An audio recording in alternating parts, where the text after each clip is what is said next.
Hey, everybody, thanks for tuning into the Marriage is Tougher Than Woodpecker Lives podcast. This is Brian, joined by my co-host, Paul. We'd like to welcome you to a community for the men of the world to share their thoughts and perspectives on marriage. We can learn from each other's experiences and help each other be better husbands. This week on the pod, we're going to be talking about how stressful it can be to be a husband and father. And before we hop into the episode, I just want to encourage you to lead into community. Reach out to us on our socials. That can be Facebook, Instagram, YouTube. Just if you have any questions or comments. Also on our website, marriagestougher.com. If you'd like to be a guest, you can fill out a form and we'll have a quick questionnaire and then we will connect to get you on the show. So let's move on with the episode. Yeah. So, are you feeling stressed, Paul?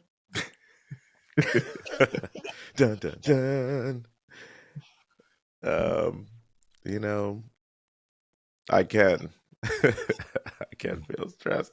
How about you?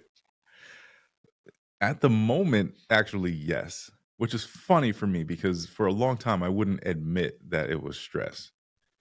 Right? It was just life. Like this is what being a man is. Right? And so currently I've got the potential sale of my business.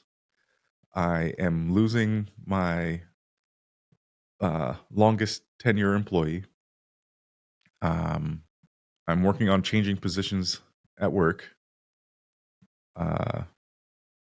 Working on my marriage. We're in counseling, me and my wife, which has been a great experience. It's more or less though, it's just like another thing piled on. Working around these kids' schedules and school and sports and trying to eke out some time for myself, eke out some time for me and my wife. All of those things combined. Right. Is that makes slightly stressful. It could be. Yeah. I mean, that is, stress, right, is so many definitions, but it usually has to do with pressure or tension. And it sounds like each of those factors that you have give a little pressure or maybe tensity to your life situation, which a lot of times we rise from, right? We take it on as a challenge, which is good. Yeah. But I'd venture to say most of us have some type of stress. And like you said, whether we admit it or not, and it might not be like, oh, my life is full of stress, but there's an area of your life that has some tension that's pushing you to grow or figure something out or whatever, which gives a little bit more mental energy and maybe physical energy into that space. Yeah. And I don't know. What I'm thinking right now is all of those statements I made are just the top layer, right? You could dive into each of them, expand out what the things are that are probably compounding in each of those areas that make life stressful. Right. I don't know. So it's difficult and it's not. I want to say it's not because at this point I'm mostly used to it, but that doesn't mean that it's not affecting me in a negative way. And that doesn't mean that it doesn't need to change. Right. I'm working on being home more. I'm working on also, that's another thing. So with all these changes, right, the sale of the business, getting a new job, new position at work, I'm also working on adding something else, which is, going back to school.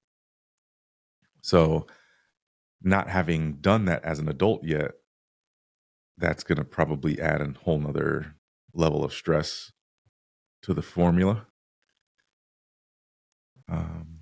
but it's something that I want to do. So we'll see how that plays out when we get there.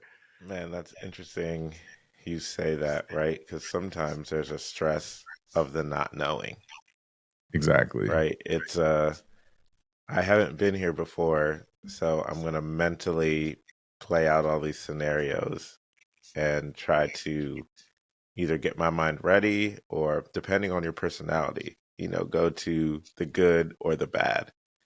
Yeah. And sometimes we as people just do that. And I know definitely as husbands, there's so many scenarios that you want to make sure everything's right. But a lot of the times those things are out of our control. Hmm. And so we end up having extra stress on top of the what is stress because we're stressing about what may be. Yeah. Now, my wife often sees when I'm going through something, and she also sees when I'm not talking about it. So there's a layer here that I've learned recently uh, through our counseling sessions, that one, if I allow myself to talk to my wife about what's going on, um, allow her to help me process through what's going on, my life becomes less stressful. And it's a weird phenomena because there are times where I've been afraid by bringing these things up that I would scare my wife, hence making my life more stressful.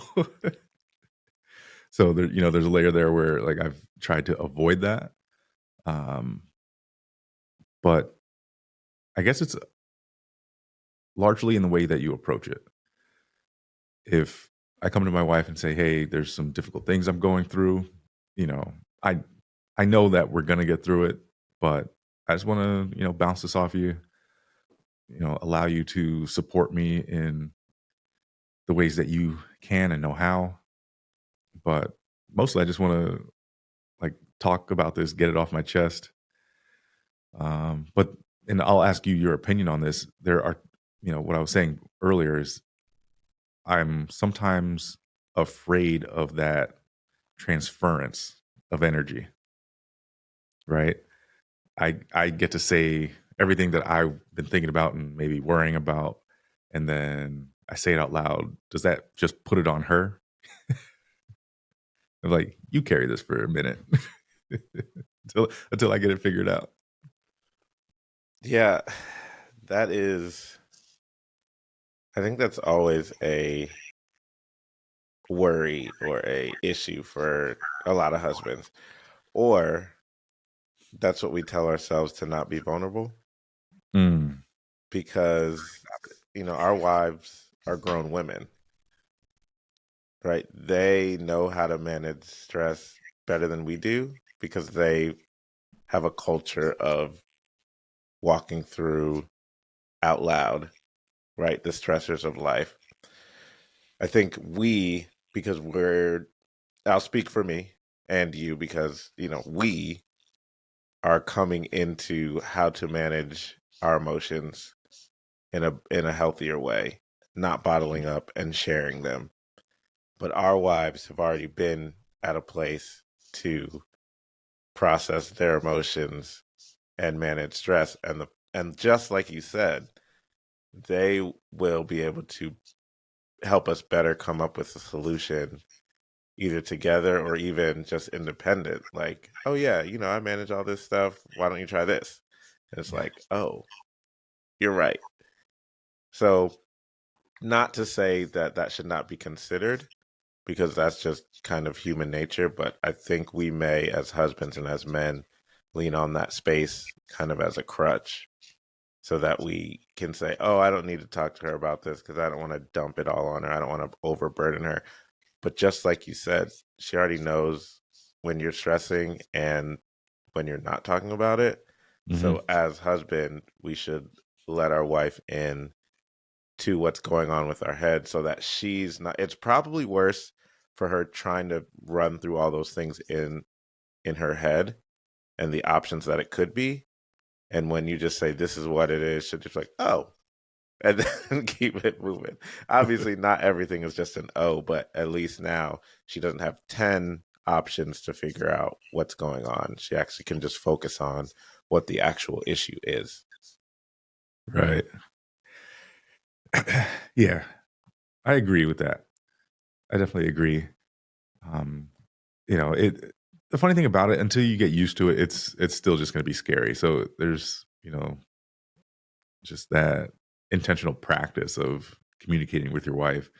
What we've been doing and I may have even mentioned this before, on a previous recording, but what our therapist, uh, told us to do is do weekly check-ins, right? And it was such initially a strange space for us that we were struggling to figure out what it was that we needed to say to do this quote unquote check in, right? Like, what are we checking in about? Like, all right, we're both here. We largely, on a broad scale, know what happened in each other's lives all week long, right?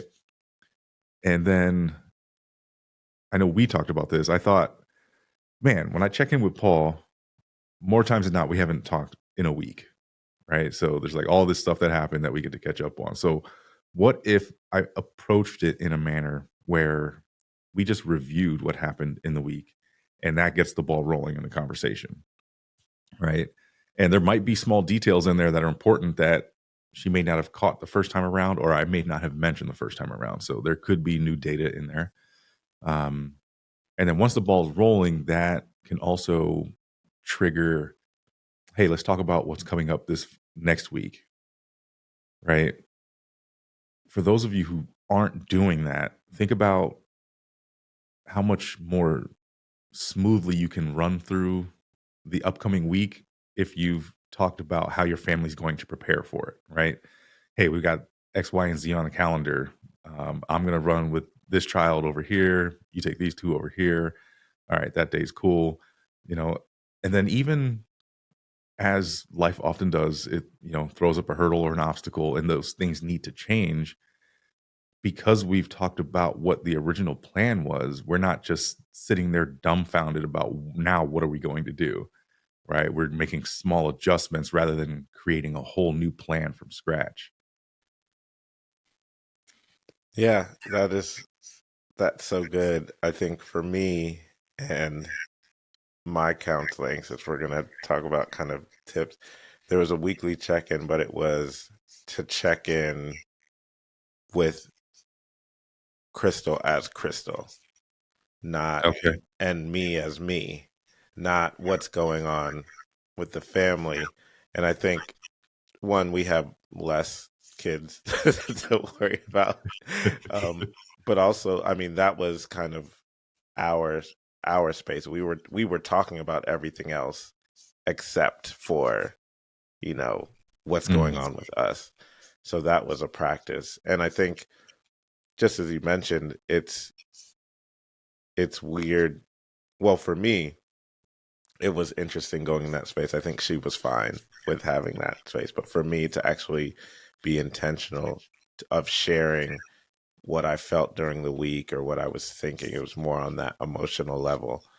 Um, but just to follow up with what you said, as you do it more, it becomes more of a practice. And now, like, it's not just that specific day. It's now anytime I'm feeling some type of emotions or whatever, I'm okay to talk about it. Mm. So those things, that initial step now led to just, now we have like almost daily or bi-daily check-ins, because it's just like, oh, we have a little bit of time. Let me ask about you. And in essence, that conversation ebbs and flows so that I can share and all that. So that definitely helps relieve stress. But I think in essence, what we're saying is prepare a space to talk about what's happening and what's going to happen. And then so you're not blindsided when things don't go your way. In essence, put out what is so that there's less um what's the word? There's less loss of expectation, Hmm. right? Because most of the time we have this expectation, we don't communicate it, and then when that expectation doesn't happen, we have to deal with what didn't happen, but then we have to deal with, now we feel some type of way about what didn't happen, right? Instead of just focusing on the thing that didn't happen. I got you. Yeah. And it's kind of messed up, but that's how our check-ins were directed by our counselor as well. So that's where we start. We start by asking each other, hey, what did I do well this week? And then telling the other what we feel they did well. And also, uh, ask, where can I improve? And then have that, permission to tell your partner where you feel they should improve, right? Which seems dangerous sometimes. Not gonna lie. Um, but Yeah. again, it's a whole practice thing when you are working on that sort of freedom of communication with each other, and you're open to hearing where you can improve. Like, think about if your manager told you, "Hey, I'd like you to improve in this area," more times than not, you're probably open to that if you have the right mindset. So it's a mindset thing. Um, and we found that sometimes it's difficult for us to think in that manner. And so the therapist had us take it a step further. And before we speak on our spouse or ask those questions in that manner, we say, what what can I say about myself that I did well this week? And where can I improve? Right. And I feel that's an important step because number one, we don't always recognize the things that we're doing well, right? We can, and I know I do this, I'll speak from just my experience. I convince myself that that's just a part of my responsibility and I either got it done or I didn't, right? And so I kind of lose that perception of the things that I do that my wife appreciates.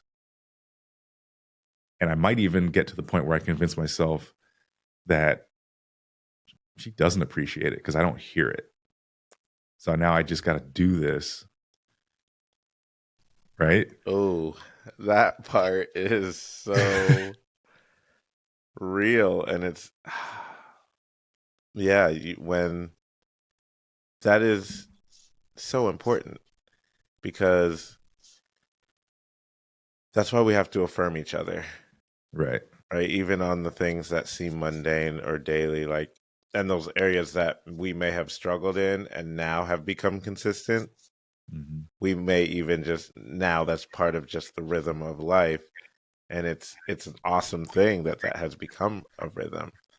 I think a lot of time that's why, as marriages grow, people may stop complimenting each other or even telling each other they look nice or whatever, because you're so used to it, and you may have the inner, one partner or both may be like, well, they're still with me and they're still nice to me, so of course they like this about me or whatever. But when you call those things out, there's just something about your spouse affirming you, excuse me, that that just does something inside. So that's such a good point. Yeah. Yeah, man. It is, what are the words I'm looking for? Encouraging, um, it's motivating, and it's empowering, right? It makes me want to do that more, right? So more than now, this just becoming part of life, and now it's just another task that I do that I get done, right? It's, oh, I'm doing this for a reason because she appreciates it. And believe me, when you feel that way, it makes it easier to get that task done, you know? And it's not so much that, oh, yeah, I'm gonna do this so I can fish for this compliment or, fish for this affirmation. But if that affirmation is expressed in a wholehearted and genuine way, man, I mean, I'm loving that. Yeah, who isn't? Yeah, it totally shifts from a task to check to something that you know is appreciated and you want to do. Yeah. Yeah. There's an intimacy to that as well. Go on. So what I have experienced is when I receive that affirmation from my wife, in our relationship at least, it typically occurs with her coming up to me and hugging me and touching on me and kissing on me. Um, which isn't the only level of or layer of intimacy, but like it engages us in a type of communication that is caring, I guess is what I want to say about it. Right. And that layer of intimacy, obviously feels good, um, is encouraging and all those things. But it what am I trying to say? It feels different than someone just saying, "Hey, thanks for getting the dishes done." Yeah. You know what I mean? Because like anyway, in the manner that my wife does this, it's more of like looking me in the eyes and saying, "Hey, I really appreciate that you did that." Right? Whatever the task is, whatever, if I was just there for her in a moment or whatever, the way she words it is like adds an additional layer of intimacy to the affirmation, which I appreciate. I think that's what I was trying to express. I think you did. I think you expressed it. That's good. That's very clear. And yeah, just however it occurs to you or whatever works for you and your spouse, right? However you like to receive that affirmation. Um, I think as long as she takes the time to do it in a way that affects you, as Brian described, that's gold. That's gold for you, your self-confidence, your confidence, and your intimacy in your marriage. But also remembering to do it back, Yeah, goes right? both When ways. we see something, make sure that we, as husbands, let our wife know whatever way she receives it best. Make sure we do that as well. Man, this might need a Yeah, new title, but right. I feel like we were all over the place. We started off with good intentions, yeah. If you listen to us to any amount of time or for any amount of time, you'll understand that we like to go off topic sometimes, or the conversation just carries us into a different area. But hey, it's all good content in my opinion. So with that being said, I'd like to invite you guys to link up with us on our social medias. Searching Marriage is Tougher, you can find us on Instagram, Facebook. You can go to marriagestougher.com. And if you'd like to be a guest, fill out a short form at the bottom of the page there. You'll also find all of our archived episodes. And if you would like to see our faces, join us on YouTube's also searching Marriage is Tougher. We want to thank you again for joining us for this episode and hope you choose to listen to more. Feel free to listen to all the older episodes and make sure as well that you are continuing the conversation on our social media pages. And if you have any questions, we will answer them. If you have any topic ideas, we will consider them. Peace. All right. See ya.